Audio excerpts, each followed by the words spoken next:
নবী সাল্লাল্লাহু আলাইহি সাল্লাম আমাদেরকে যে সমস্ত জিক্র, যে সমস্ত দোয়া পাঠ করার জন্য নির্দেশ করেছেন, তার মধ্যে থেকে বেশ কিছু দোয়া, বেশ কিছু জিকির আছে যেগুলোর আলোচনা, যেগুলোর আমল সমাজ থেকে বিলুপ্তির পথে।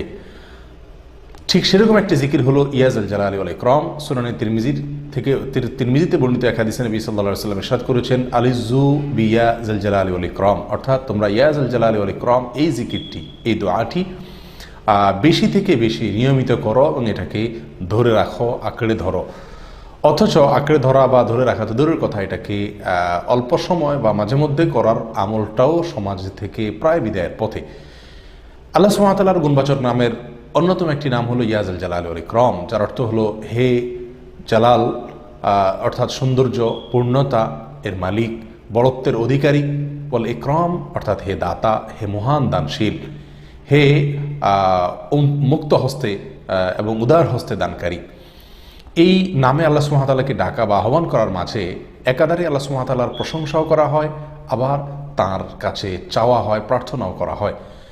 নিয়মিত যদি আমি এই জিক্র এবং দোয়া করতে থাকি, তো তার মানে আমি আল্লাহ সুবহানাহু ওয়া তাআলার প্রশংসাও করছি, আবার আল্লাহ সুবহানাহু ওয়া তাআলার কাছে নিজের প্রার্থনা বা আরজিও পেশ করছি। আসুন সমাজ থেকে বিদায় হয়ে যাওয়া, বিলুপ্ত হয়ে যাওয়া এই আমলটিকে পুনরায় জিন্দা করার চেষ্টা করি এবং সকালে, বিকালে, সন্ধ্যায়, শোয়ার সময়, ওঠার সময়, যখন সুযোগ হয় এই জিকিরটি বেশি বেশি করি, ইয়া যাল জালালি ওয়াল ইকরাম। এবং এই জিকিরটি করার জন্য ওযুর প্রয়োজন হয় না, বিনা ওযুতে আপনি করতে পারেন, যখন সুযোগ হয় তখন করতে পারেন। বেশি থেকে বেশি ইয়া যাল জালালি ওয়াল ইকরাম অর্থের দিকে লক্ষ্য করে আমরা বলবো, হে বড়ত্ব, পূর্ণতা, সৌন্দর্য, সমস্ত কিছুর অধিকারী এবং হে দানশীল এবং মহান দাতা।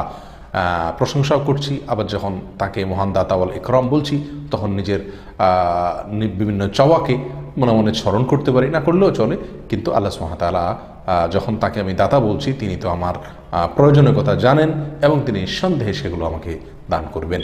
অতএব আসুন এই বিলুপ্ত হয়ে যাওয়া আমলটিকে পুনরায় জিন্দা করার চেষ্টা করি, বেশি বেশি জিকির করি ইয়া যাল জালালি ওয়াল ইকরাম। আল্লাহ তাআলা আমাদের সকলকে তৌফিক দান করুন। আসসালামু আলাইকুম ওয়া রাহমাতুল্লাহি ওয়া বারাকাতুহু।